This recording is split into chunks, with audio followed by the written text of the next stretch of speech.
We'll guide you through how to host on Namecheap. If you find this helpful, consider subscribing and liking the video. First, go to Namecheap's website and log into your account. Once you're logged in, navigate to the dashboard located at the top right corner. From there, you'll see the hosting option in the left sidebar. Click on it to view the hosting plans available. Choose the one that suits your needs by clicking Add to Cart. After selecting your plan, you'll be prompted to choose a domain. You can either register a new domain or use an existing one. If you're registering a new domain, simply follow the on-screen prompts to search and select one. If you're using an existing domain, make sure it's pointed to Namecheap's name servers. Once you've sorted out your domain, proceed by clicking Confirm Order.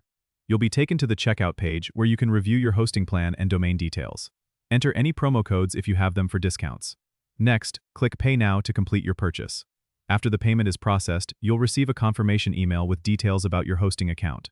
Now, to manage your hosting, go back to the dashboard and click on Manage next to your new hosting plan. This will take you to the C panel where you can start setting up your website.